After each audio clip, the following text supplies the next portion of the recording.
পরিচালনা করা। তো এই মুহূর্তে সবথেকে বড় একটা প্রশ্ন উঠছে যে যদি কোনো ভারতীয় নাগরিক যদি তার ভোটার লিস্ট থেকে নাম কেটে দেওয়া হয় 2026-এ যদি সে ভোট দিতে না পায়, সব থেকে বড় এই মুহূর্তের সব থেকে সেই বড় প্রশ্ন।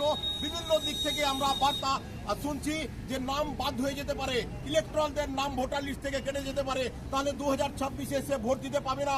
কিন্তু ভারতীয় সংবিধান সব সময় আমাদের বিশ্বের সর্বশ্রেষ্ঠ সেই সংবিধান বলেছে যে 18 বছর হয়ে গেলে তাকে ভোট দেওয়ার ব্যবস্থা করতেই হবে। নাম কেটে দেওয়া তো দূরের কথা, আর যদি একজন সঠিক ভোটারেরও নাম কেটে যায় তাহলে তখন কি হবে, সেই বড় প্রশ্ন নিয়ে এই মুহূর্তে আপনাদের সামনে তুলে ধরলাম যে সংবিধান কি বলছে। তো সরাসরি সংবিধান বলছে কেউরই ক্ষমতা নেই কোনো ধরনের বৈধ নাগরিককে ভোটার লিস্ট থেকে নাম বাদ দেওয়া। আপনারাও ধৈর্য ধরে থাকুন, যত রকমের চক্রান্তই হোক না কেন সংবিধানই বলবে শেষ কথা। সংবিধান আমাদের দায়িত্ব দিয়েছে নির্বাচন কমিশনকে যে আপনি যখন কোনো ভোটার ভারতীয় নাগরিক, একজন বৈধ ভারতীয় নাগরিকের বয়স 18 বছর হবে, তার নাম ইনলিস্টেড করা, ভোটার এনরোলমেন্টে ইনলিস্টেড করা, এবং যারা মারা গেছেন তাদের নামটা বাদ দেওয়া, যারা শিফটেড হয়েছেন। আমি আরো একটা গুরুত্বপূর্ণ প্রশ্ন আপনার কাছ থেকে জানতে চাইবো যে নাম ভুল আছে, ভোটার লিস্টের নাম ভুল আছে, তার কারণে তাকে মানে আমি ভোটার লিস্ট থেকে তাকে ভোটদান প্রক্রিয়ায় অংশগ্রহণ করতে দিব না, এটা তো হতে পারে না। না, নিশ্চয় হবে না। নাম সংশোধনী করার একটা প্রক্রিয়ার মধ্য দিয়ে যাই। আমরা এতদিন থেকে দেখে আসছি যে পূর্ববর্তী যে নির্বাচন কমিশন ছিলেন তারা বারে বিজ্ঞপ্তি দিতেন যে আপনারা নিজের নাম সংশোধন করুন। এটাও একটা প্রক্রিয়া, এটাও একটা নির্বাচনী মানে ইলেকট্রাল রোল তৈরি করার একটা প্রক্রিয়ার মধ্যেই পড়ে নাম সংশোধন করার।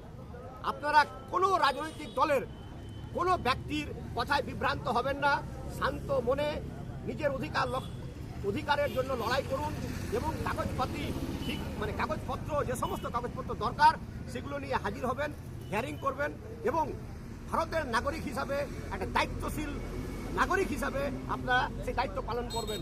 আশা করি আমরা জনগণ গোটা ভারতবর্ষের এই যে ডেমোক্রেসি, ভাইব্রেন্ট ডেমোক্রেসি সারা বিশ্বে সমাদৃত হয়, ভারতের যে গণতন্ত্র সেটা রক্ষার জন্য, সেটার এই ভাইব্রেন্ট ডেমোক্রেসিটাকে বাঁচানোর জন্য সবাইকে মিলে মিশে আমরা একসঙ্গে একটা স্বচ্ছ ইলেকট্রাল রোল তৈরি করাতে সাহায্য করবো ইলেকশন কমিশনকে, এবং ইলেকশন কমিশনকে আমরা ভিজিল্যান্ট রাখবো একজন স্বচ্ছ নাগরিক হিসাবে।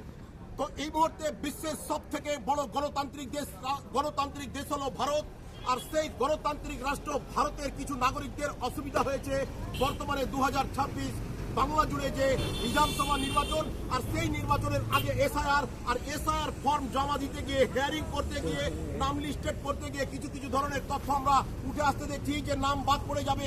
আর সেই নিয়ে আমরা সাংবিধানিক একটি আলোচনায় আসলাম যে একটিও বৈধ ভোটারের নাম কাটার ক্ষমতা কেউরই আছে কি নাই। তো সোজা সংবিধান বলছে নাম কাটা তো দূরের কথা, কেউরই বয়স যদি 18 বছর হয়ে যায় তাকে ভোটদান প্রক্রিয়ায় অংশগ্রহণ করানোর জন্য লিস্টেড করতে হবে।